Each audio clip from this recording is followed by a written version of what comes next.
mais um vídeo da nossa jornada interdisciplinar, que está sendo incrível. Espero que o impacto que está tendo na minha vida esteja chegando até vocês aí. Está sendo muito bom conhecer de perto a residência das outras áreas da saúde, além de estar trocando ideia com uma galera tão boa e que a gente se conecta pelo Brasil todo através da internet. Então está sendo muito especial.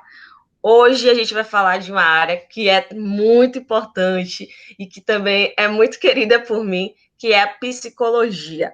Hoje estamos aqui com Thalígena, ela vai se apresentar para vocês. Oi, Thalígena. Oi, tudo bem, Lívia? Eu vou me apresentar tanto para você, né, quanto para as pessoas que vão estar assistindo a live. Eu me chamo Thalígena Moreira, eu sou cearense, né, nasci no Ceará, mas já moro no Piauí há um tempinho. Foi aqui que eu fiz minha graduação em psicologia, né, pela Universidade Federal do Piauí. E agora também continuo no Piauí fazendo residência, que é em assistência em cuidados intensivos, pelo Hospital Universitário do Piauí, né? E eu estou muito feliz de estar aqui participando dessa troca, né? Que é muito importante. Eu acho que quando eu pensei em fazer residência, eu senti muita falta de ver pessoas que fazem, conversando e falando. E quando a gente pensa em fazer residência, a gente tem essa vontade de emergir, né? De conhecer, de saber como é. E eu sei como vai ser importante para algumas pessoas, principalmente da psico, né? Que vão estar aqui assistindo, saber um pouquinho dessa experiência para a gente poder também trocar, né? Eu e você e os outros profissionais que vão estar aqui.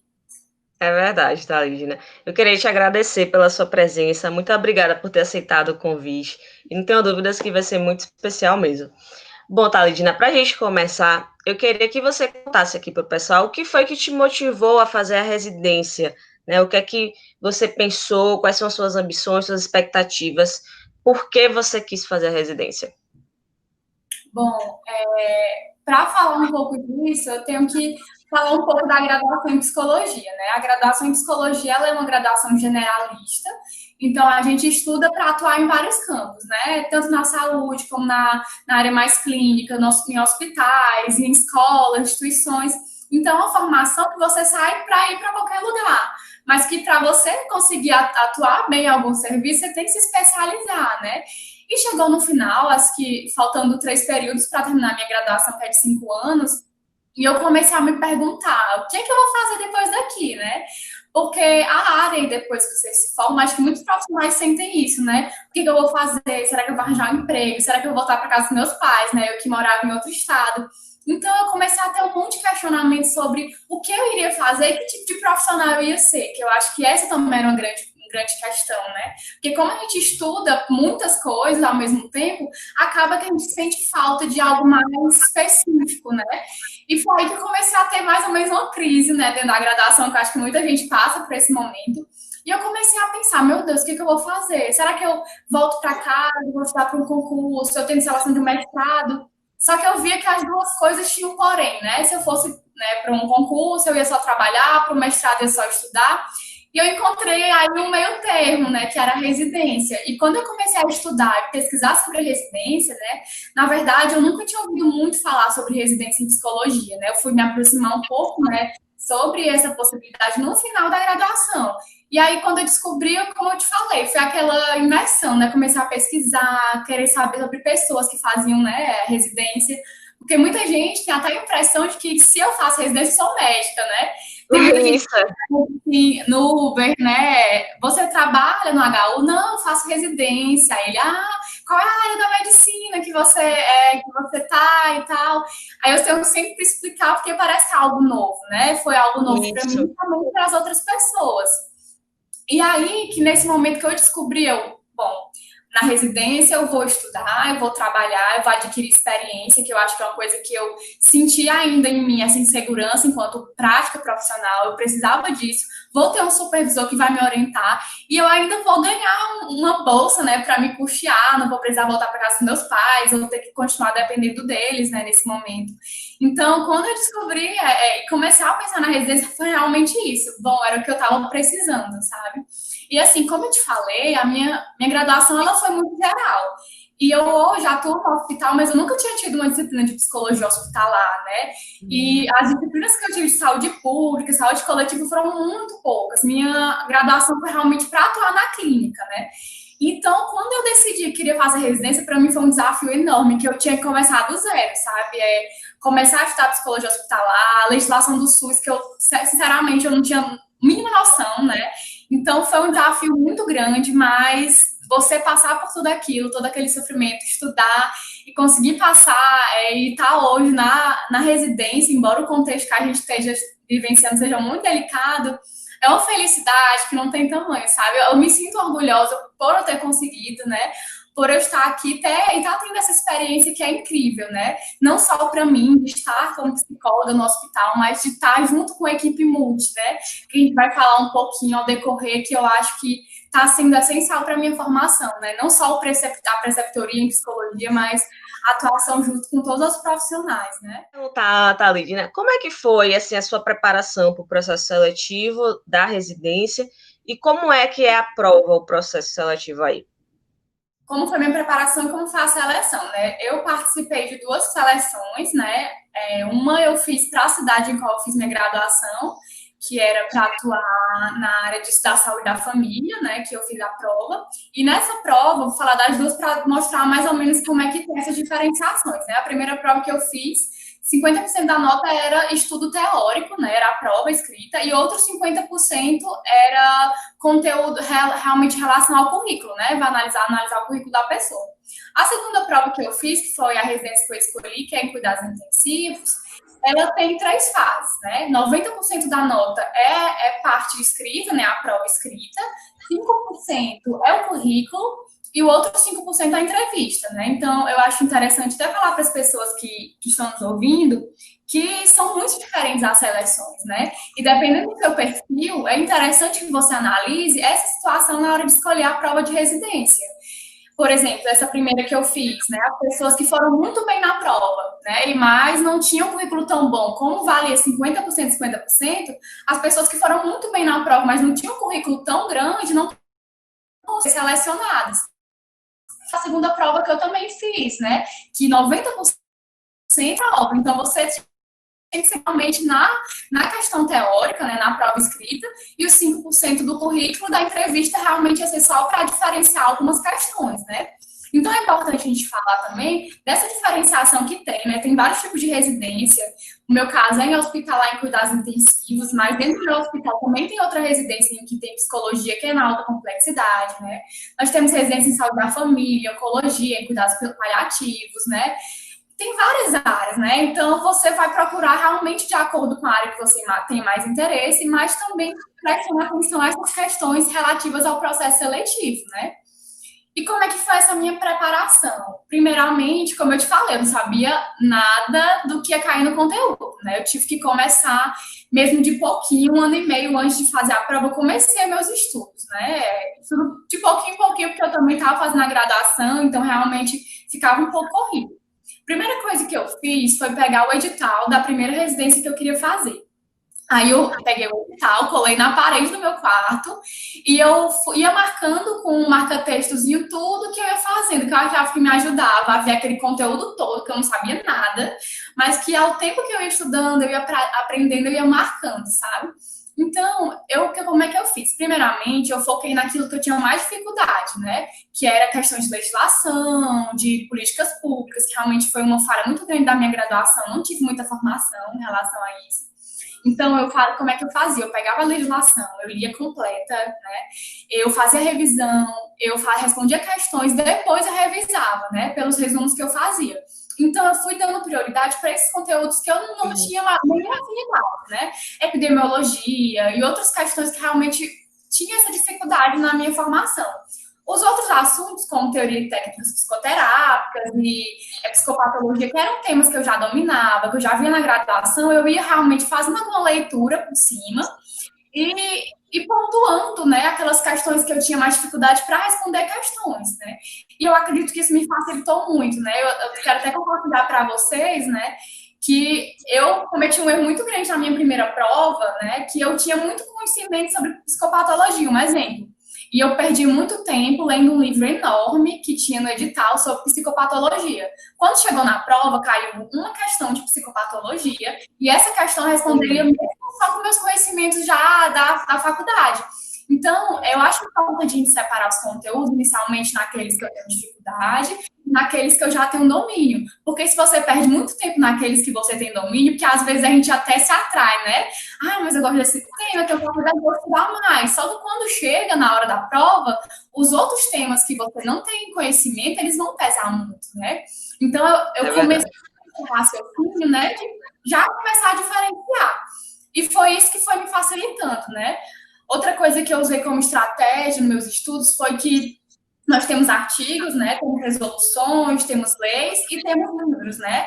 Nas provas, né? De residência. E tem uns livros que são muito grandes, tipo, absurdos, né? Tem um livro de saúde coletiva que tinha mais de 1000 páginas, que ia cair na minha seleção. E eu, assim, eu até peguei o livro na biblioteca, comecei a ler, mas eu vi que se eu focasse muito naquilo, eu ia pecar em outras áreas, né? Então, eu comecei a procurar conteúdos na internet que fossem mais sucintos, mais diretos. E essa forma de estudar me facilitou muito, porque a gente sabe que quando chega, sei lá, nos últimos 6 meses para fazer a prova de residência, muita gente começa muito tarde, né? Tem um monte de material para ler.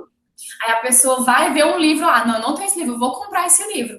Aí o livro demora um tempo para chegar, quando chega o livro, a pessoa quer ler o livro todo, e os artigos, as resoluções, elas ficam de lado, né?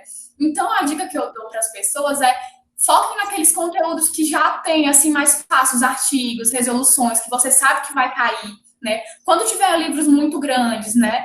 Você pode procurar conteúdos, né, sobre saúde coletiva, sobre epidemiologia, em vez de ler um livro muito extenso, muito complexo, você consegue pegar os conceitos que vão cair na sua prova em materiais mais sucintos, né? Eu acho que esse meu raciocínio, né, que eu não vou dizer que foi na primeira prova. A primeira prova eu errei muito.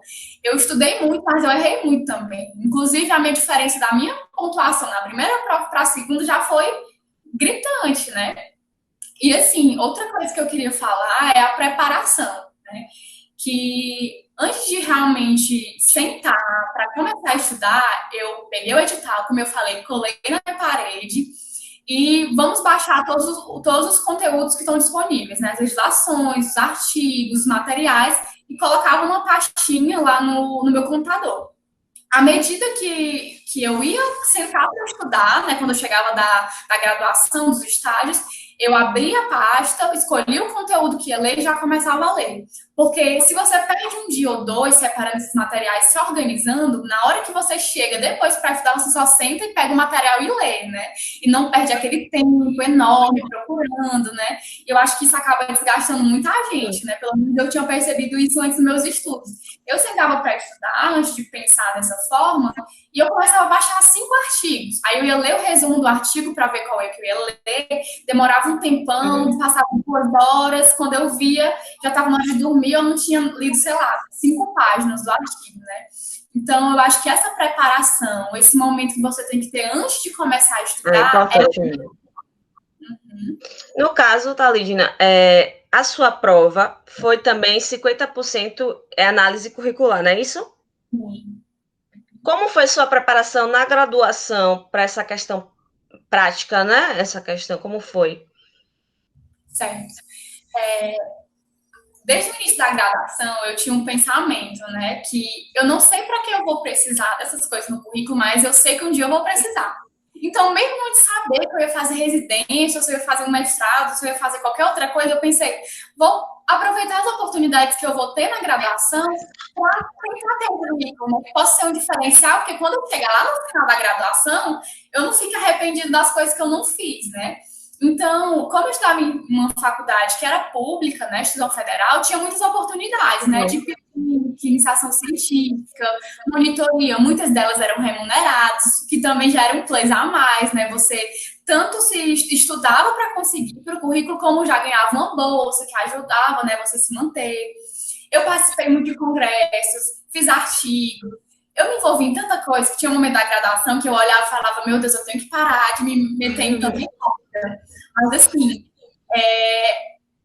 quando foi na prova, a primeira prova que eu fiz, que foi de saúde da família, foi a residência que eu escolhi, que eu passei também, mas eu escolhi não fazer porque eu queria realmente cuidados intensivos.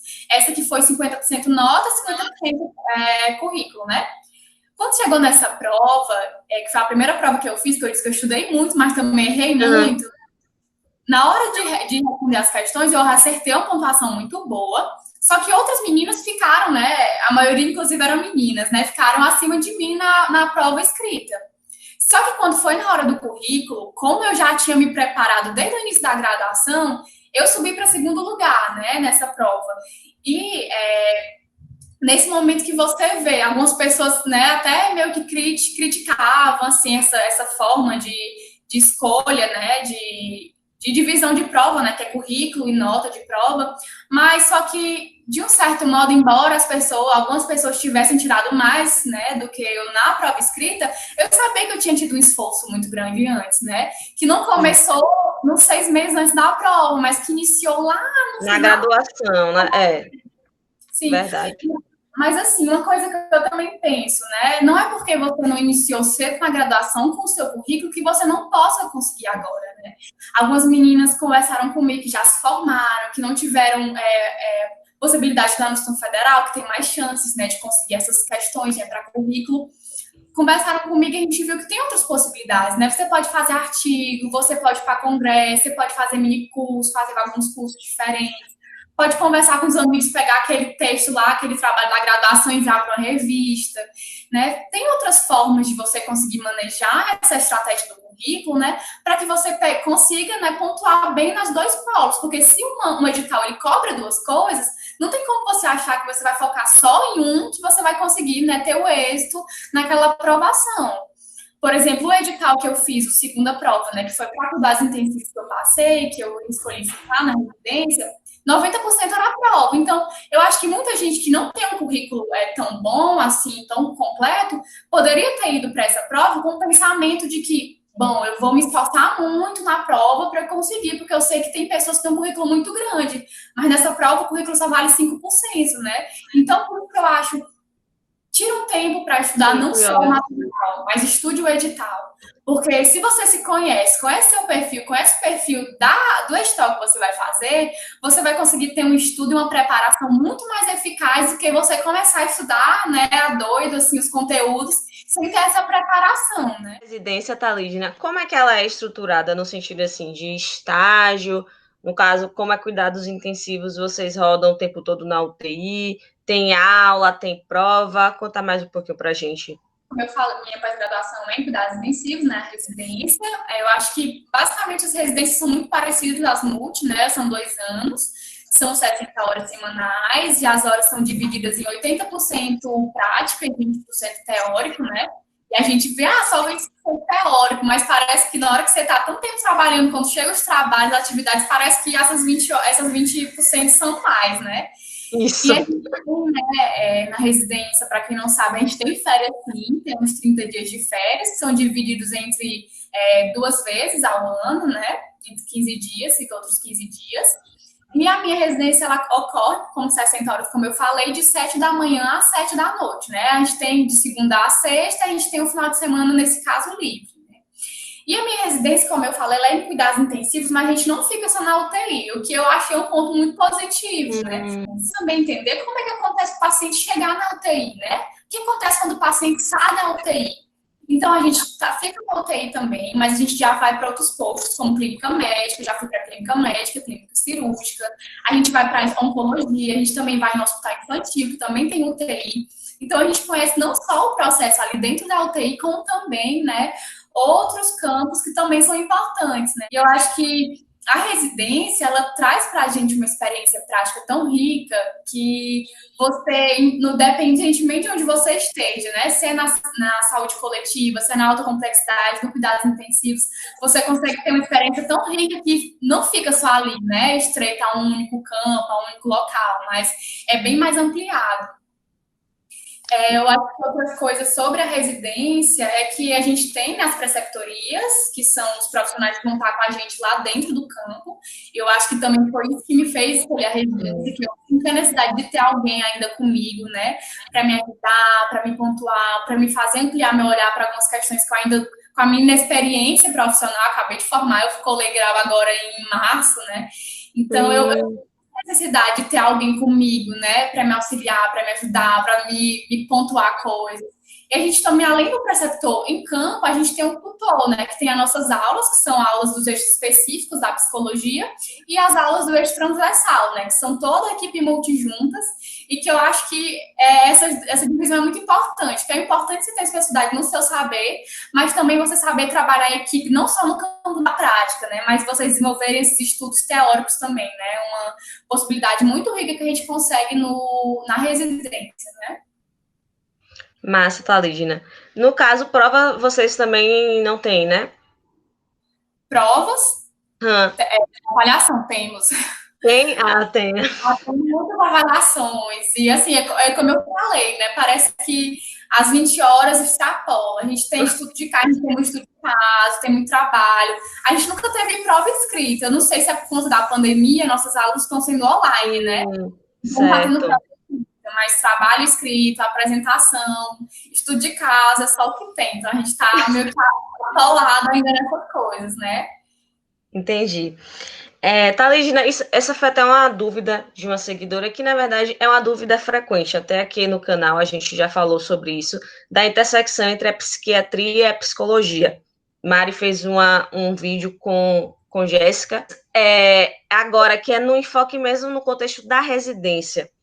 Como é que se dá a interação entre a residência de psicologia e psiquiatria? E como é que vocês veem na prática, assim, quando é que o profissional deve encaminhar para os cuidados dos residentes da psicologia ou para os cuidados da psiquiatria? A residência ela é multi, então eu atuo no campo junto com vários outros profissionais. Como eu estou atuando na UTI e nas enfermarias, eu não atuo no ambulatório, então não tem essa diferenciação, eu vou encaminhar o paciente para o ambulatório da psicologia ou da psiquiatria. O que acontece é que o atendimento está sendo realmente multidisciplinar, né? Aí tem um paciente com um problema X, né, na UTI, por exemplo, eles vai ter acompanhamento da físio, da enfermagem, da medicina, a psicologia vai estar junto, a psiquiatria também é chamada, a psicologia e a psiquiatria têm uma coisa em comum, né? A gente trabalha com a saúde mental, então a gente também consegue ter essa intersecção. Mas essa união entre a psicologia e a psiquiatria, ela vai acontecer, embora as pessoas achem que é diferente, da forma que vai acontecer com todos os outros profissionais. Da mesma forma que eu me sento com um fisioterapeuta para conversar, se discutir sobre um caso, da mesma forma que eu vou sentar e conversar com um psiquiatra, né? A residência de psiquiatra já aconteceu muitas vezes, são encontros muito ricos, né? Onde eu trago o que eu consigo perceber do paciente, da sua relação com a doença, da relação da família no meio do adoecimento e da hospitalização. Eu coloco o psiquiatra, né? Ele vai colocar para mim o que ele percebe. E a gente vai conversando, dialogando para pensar numa proposta terapêutica para aquele paciente, né? É claro que tem as especificidades, por exemplo, os residentes de psiquiatria, eles vão conversar com os preceptores deles, vão passar alguma medicação se for necessária, a psicologia não faz isso, mas não há essa diferenciação de vou encaminhar para a psicologia, vou encaminhar para a psiquiatria, né? Nós estamos atuando todos juntos, visando o melhor atendimento e cuidado para aquele sujeito, né? O que é que pode acontecer realmente é a psicologia e a psiquiatria se encontrarem para reunião sozinha entre nós dois, né? Para conversar, para trazer realmente questões mais inerentes ao processo psicológico do paciente. Mas o trabalho multi é muito importante também por isso, né? A gente não vai dividir as pessoas em caixinhas, né? Por exemplo, vai ficar o pessoal da parte mais biológica ali, ou da parte mais psicológica para cá. Não, a gente está todo mundo junto, interagindo. Os encontros que a gente tem são muito ricos, né? Porque a gente pode aprender com eles aprenderem com a gente. Mas realmente nós somos apenas mais um pedacinho, né, daquela rede enorme que está no hospital para avisar esse cuidado pleno, né, integral do paciente. Muito bom isso que você pontuou, Thalidina, porque mostra que, assim, não quer dizer que porque você está com o acompanhamento da psicologia que a psiquiatria não entra no caso. A mesma coisa, não, o contrário. Não é porque a psiquiatria está no caso que a psicologia não entra, não. As duas, elas vão atuar, cabendo cada uma a sua atuação, de forma a contribuir, né, para o paciente. Então, realmente, é uma percepção importante, multidisciplinar, e que tem a ver até com a pergunta que eu vou te fazer agora. Como é que a psicologia entende a importância da atuação da equipe multiprofissional? a gente vai ter que recapitular um pouco sobre esse processo, né? Como é que surgiu, né, essa multidisciplinariedade? E a gente sabe que ela surgiu com o rompimento daquele modelo biomédico, né, que era um modelo centrado realmente na figura do médico como o único e supremo, né, profissional que cuidaria dos sujeitos, para adentrar em outro campo que seria o modelo biopsicossocial, né? E esse modelo, ele vai dar a oportunidade que outros profissionais, eles também integrem no serviço de saúde, né? Cada profissional com suas especificidades, com seus conhecimentos e sua forma de ver e tratar os pacientes. Só que todos esses profissionais, né, embora muito diferentes, eles têm algo em comum, né? Que eles visam promover esse cuidado, né? Integrar o paciente que chega, está nos serviços. E esse novo modelo, ele vai servir à integralidade, né, que a gente vê muito no SUS. Vai tentar ampliar esse conceito de saúde, que muitas vezes é revisto só na doença, só no biológico. Vai tentar centrar no sujeito, tirando um pouco daquela fragmentação do modelo biomédico, né? E a psicologia, ela vai entrar na equipe multidisciplinar e na saúde pública através dessas formas de equipe, né? Quando há esse modelo, né, biopsicossocial. E a psicologia, ela vai entrar não só, né, no campo da multidisciplinariedade para ser mais um profissional, né? Porque muitas vezes a gente pensa, é cada profissional fazendo o seu trabalho. A psicologia, assim como os outros, não é só mais um profissional, né? A psicologia, ela está dentro do serviço para fazer com que a gente consiga romper aquela percepção do tratar pelo cuidar, né? Porque o cuidar é muito mais amplo. E a psicologia, ela não vai só fazer o atendimento, como ela vai tentar, junto com a equipe, e trazer para a equipe que muitas vezes tem uma formação mais biomédica, né, como, por exemplo, a enfermagem, a fisioterapia, até a própria medicina, vai tentar trazer um pouco mais dessa questão psicossocial, né, para que os profissionais, eles também consigam ver a individualidade daquele sujeito. Não é só o papel da psicologia, né, que a gente também consiga perceber os processos que há dentro do adoecimento, que são psicossociais, não só orgânicos, né. O paciente é muito mais do que apenas a doença. A partir do momento que a gente percebe isso, é que a gente consegue entender a importância da equipe multidisciplinar, né? Que é nessa rede de cuidado que a gente vai conseguir fazer o melhor possível para que aquele paciente tenha um cuidado para ele, né? E não só para a doença, né? E assim, mais ou menos, que eu consigo enxergar, né, essa potência da equipe multidisciplinar. Perfeito, Thalidna, perfeito mesmo. Para a gente finalizar, Thalidna, eu queria que você falasse como é que está o mercado pós-residência. Tem chance de ser efetivado no próprio hospital que você está fazendo a residência? Como é que vocês têm visto assim? Para início de conversa, né? Eu estou agora com 4 meses, mas é claro que a gente já está pensando, meu Deus, eu espero conseguir emprego. E assim, o emprego na área da psicologia realmente não é um campo, não é uma situação fácil, né? Quando a gente está se formando em psicologia, a gente vê que a gente vai se jogar para a guerra e vai tentar encontrar formas, né, de estar lá, né? E quando a gente faz uma residência, a gente espera, tem a expectativa de que as pessoas reconheçam, né, o mercado de trabalho reconheça e nos agregue nele. Só que eu já percebo que outras questões estão muito além desse mercado de trabalho mais, né, empregatício, em questão de contratação, mas até os próprios concursos hoje em dia, em psicologia hospitalar, eles já necessitam que as pessoas, né, estejam especializadas, né, ou residência na área de psicologia hospitalar. Então, isso é uma coisa que me fez também querer fazer residência, porque quando chega no concurso para psicologia, é 2 vagas, milhões de inscritos, né? Mas aí, a partir do momento que você tem uma especialização, restringe o número das pessoas no concurso, né? Falando em concurso, quando eu vou adentrar em ser contratada, né, no hospital, com certeza uma pessoa que tem uma residência, ela vai ter um currículo mais rico, né, para aquela empresa que vai contratar, para o hospital que vai querer te contratar. E sobre essa questão de ser efetivado, né, eu faço residência no hospital, que é público, né, federal, então realmente teria que ser por público.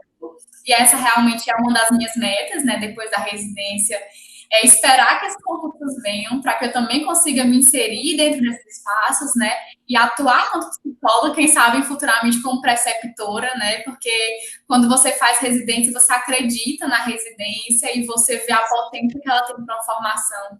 E fazer parte desse ciclo, mesmo que de outro lado, né, também pode ser muito rico. E é realmente isso, né? A situação de mercado de trabalho da psicologia ela é realmente muito complexa, né? Tem poucos concursos, poucas vagas, mas a gente tem que buscar se especializar e ter um diferencial para que a gente se destaque nesse mercado. E a residência é uma boa forma para isso, para quem tem interesse, né? E é basicamente isso, né, que eu enxergo em relação ao mercado de trabalho. Na verdade, assim, tá, Lidina, eu vou deixar aqui seu Insta, porque para depois o pessoal que está nos assistindo, se tiver alguma dúvida a mais, para que eles possam entrar em contato contigo. Foi muito boa nosso bate-papo hoje, foi bem esclarecedor, você sanou várias dúvidas, até mesmo minhas, e eu acredito que todo mundo que assistir também vai sentir o mesmo impacto que a gente pôde ter aqui dessa troca. Queria mais uma vez te agradecer, tá certo? Muito obrigada pela sua participação. E espero, né, que seja o primeiro encontro de muitos, que tenha mais oportunidades da gente poder estar dialogando, né, aqui, mesmo à distância, entre a medicina e a psicologia. Sim. Eu acho que esses diálogos, né, intersecções são muito importantes, né? Nesse momento agora, como esse webinar mais para a gente conversar e trazer, né? Mas eu acho que outro momento seria interessante também para a gente conversar, né? Interagir em relação às intersecções que existem muito grandes, né? No campo das nossas Sim. áreas. E eu queria agradecer a oportunidade, estou muito feliz de poder estar aqui, falar um pouco dessa minha experiência, né? E também estou louca para assistir os próximos dos colegas que também vão estar aqui, saber também um pouco da vivência deles.